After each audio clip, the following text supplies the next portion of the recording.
मेरे प्रिय बच्चों, मेरे भाइयों, लाडले बहनों, लाडली बहनों, मेरे बुज़ुर्गों, मेरी माताओं, कल हमने चर्चा की थी कि आप धीरे धीरे आपकी ज्ञानेंद्रियों पर आपका कंट्रोल हो जाएगा, आपके मन पे, बुद्धि पे और चित्त पे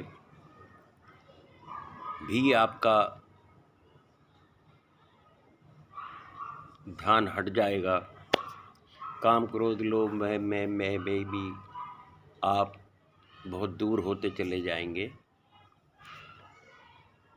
पर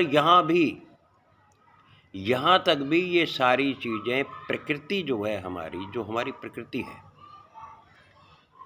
अर्थात हमको छोड़कर, हमारी अपनी व्यक्तिगत प्रकृति को छोड़कर प्रकृति में और बहुत सारी चीज़ें, जितनी भी चीज़ें हैं ना, वो आपका बिगाड़ तो कुछ नहीं सकती, आपको छेड़ेंगी नहीं वो, लेकिन आपका पीछा भी नहीं छोड़ रही हैं अभी भी, वो आपके पीछे पीछे रहेंगी।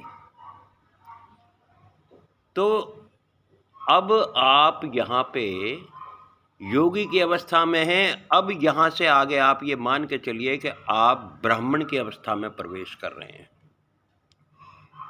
यहाँ क्या होगा? यहाँ आपका विवेक, वैराग्य, राग, द्वेष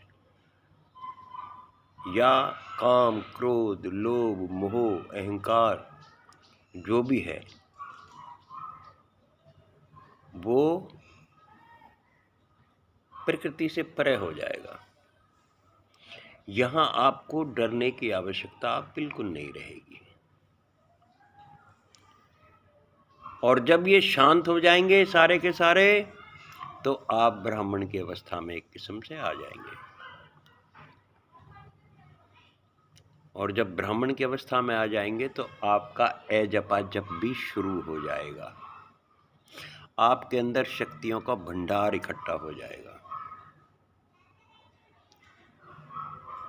यहाँ के अंदर, यहाँ आने पे आपको आपकी सोच बिल्कुल बदल जाएगी। योगी की परिधि में आप जब तक थे, वहाँ होते हुए भी और ना होते हुए भी, योगी पूर्ण भी हो गया है तो तब भी, या उसके आने के बाद बाहर भी, आपको परम तत्व परमात्मा के दर्शन हो गए होंगे। नहीं हुए तो इस अगली अवस्था में तो अवश्य होंगे। अब परम तत्व के बारे में ये जानना बहुत मुश्किल है कि परम तत्व ये है या वो है, ये मध्य है, ये शुरुआत है, या ये इसका अंत है। आपके लिए हर चीज जो ना अनोखी होगी। जैसा विश्व दर्शन में भी बताते हैं कि ऐरावत हाथियों में हाथी मैं हूँ, कुचश्वा घोड़ा में मैं घोड़ा हूँ, वायु में मैं मरीची वायु हूँ। मतलब जैसा भगवान कहते हैं कि हर चीज में मैं हूँ। तो यहाँ भी आप वहाँ देखेंगे कि वहाँ जब आप परम की प्राप्ति करेंगे तो उसको कैसे आप समझेंगे।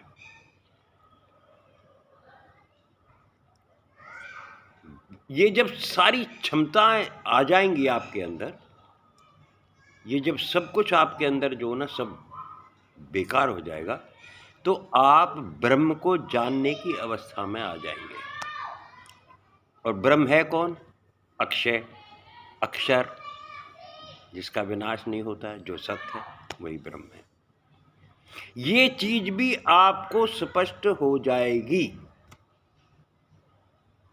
यहां आपको भ्रम नहीं रहेगा। और यहां के बाद गुरु ना चेला पुरुष अकेला।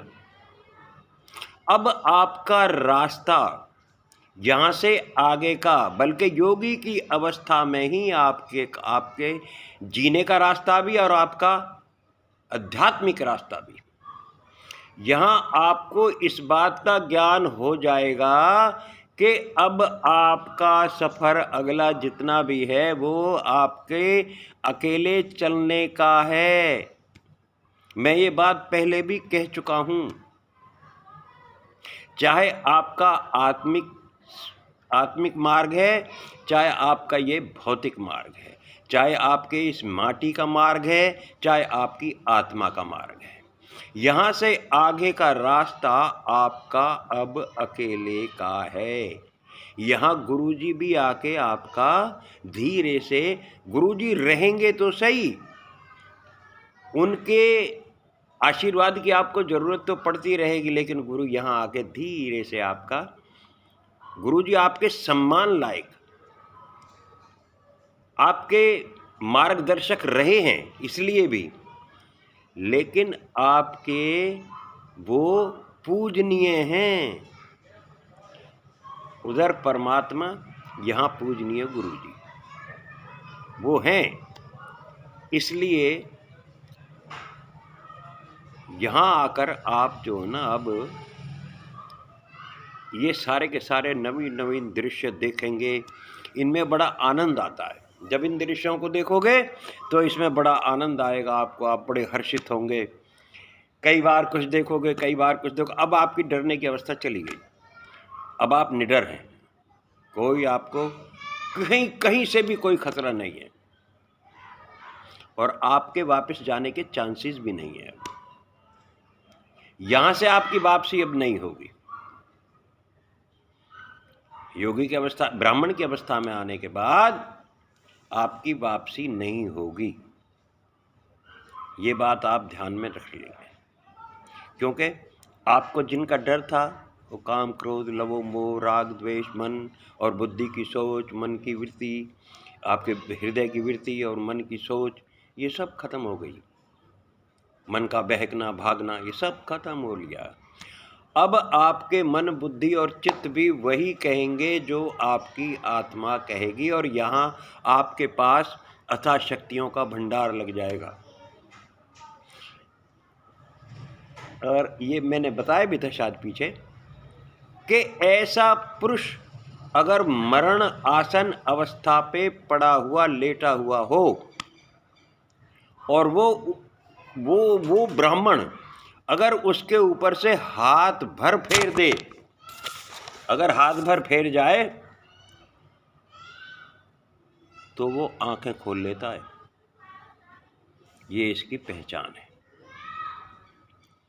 यही इसकी क्षमता है। कल मैं बताऊंगा कि किसी बीमार आदमी को आप कैसे ठीक कर सकते हैं। आपकी जो शक्ति इकट्ठी हो रही है उसको कैसे, और अगले उसमें चैप्टर में मैं ये भी बताऊंगा, अध्यात्म में मैं ये भी बताऊंगा, सॉरी चैप्टर नहीं, अध्यात्म में मैं ये भी बताऊंगा कि आप अपनी इस शक्ति को अपने ऊपर जब अप्लाई करें तो कैसे उसको बांधें, और किसी दूसरे को दें तब इसको कैसे बांधें, और अपने आप जब शक्ति आपके अंदर इकट्ठी शुरू हो जाए तो उसको कैसे बांधें। आज के लिए इतना ही, कल फिर मिलेंगे। भारत माता की जय। जय हिंद की सेना।